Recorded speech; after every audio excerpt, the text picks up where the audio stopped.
ایک چوڑیاں بیچنے والی کو مجھ سے پیار ہو گیا. اس کی کیا کمال محبت تھی. وہ جہاں بھی جاتی وہاں کی مشہور چیز میرے لیے تحفے میں لاتی تھی.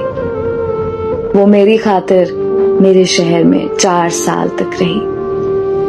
روزانہ میری منتیں کرتی اور روتی رہتی تھی. کہتی ہوتی تھی کہ میرے نال شادی کر لے. میرے لگاتار انکار پر وہ واپس اپنے آبائی گاؤں جھنگ چلی گئی. کچھ عرصے بعد میں اپنے دوستوں کے ساتھ باہو سلطان کے مزار پر گیا. میں ادھر مزار کے باہر کھڑا تھا کہ پیچھے سے کسی نے میرا بازو پکڑا. دیکھا تو وہی چوڑیاں بیچنے والی تھی. خوشی کے مارے وہ کہنے لگی کہ عاقب میری دعا رنگ لے آئی. تیرا دیدار ہو گیا. ساری عید ہو گئی. میں جب بھی دربار پر آتی تھی عاقب تجھے مانگتی تھی. اب تیرے لیے بیٹھی ہوں. شادی نہیں کی.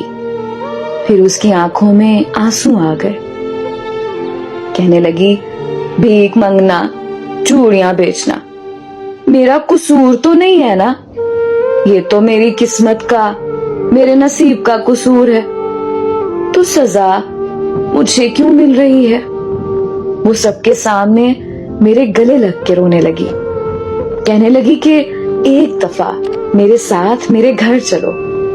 میرے پاؤں پکڑ لیے. سب لوگ دیکھ رہے تھے. میری بہت بےزتی ہوئی. لوگوں کا مجمع لگ گیا. دوستوں نے بولا کہ چلو ایک دفعہ ہو آتے ہیں. میں نے ہاں کر دی. تو وہ بھاگ کر گاڑی میں بیٹھ گئی. اس کا گھر 50 کلومیٹر دور تھا. سارے راستے وہ بہت خوش تھی. ہم اس کے گاؤں پہنچ گئے. وہاں سب گھر کچے تھے لیکن صفائی پکے گھروں سے بھی زیادہ تھی. سب لوگ مجھے عجیب نظروں سے دیکھ رہے تھے. ہم ان کے گھر پہنچے تو اس کی سب سہیلیاں جمع ہو گئیں. پھر اس نے ہمارے لیے کیا مزے کا کھانا بنایا. اس کے گھر والوں نے مجھے بتایا کہ یہ لڑکی تو سارا وقت تمہارے نام کی تسبیح کرتی رہتی ہے.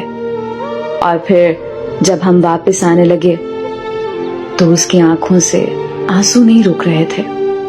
میرے ہاتھ چوم کر کہنے لگی کہ تیرا قصور نہیں ہے, میری قسمت کا قصور ہے جو میں چوڑیاں بیچنے والی کے گھر میں پیدا ہوئی. بڑی مشکل سے ہم سب نے اسے چپ کرایا اور پھر ہم واپسی کے لیے نکل آئے.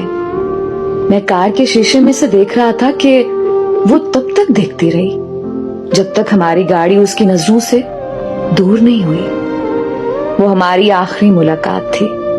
پھر ایک دن میرا اس سے ملنے کو دل کیا تو میں اس کے گاؤں چلا گیا. اس کے گھر والوں نے بتایا کہ تمہارے جانے کے بعد وہ بہت بیمار رہنے لگی تھی.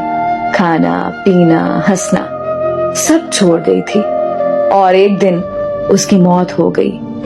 مجھے اس سے محبت تو نہیں تھی پر میں آج بھی اسے روز یاد کرتا ہوں اور ہر سال عید کے دن اس کی قبر پر جاتا ہوں. تیرے بعد نظر نہیں آتی مجھے کوئی منزل. کسی اور کا ہونا میرے بس کی بات نہیں.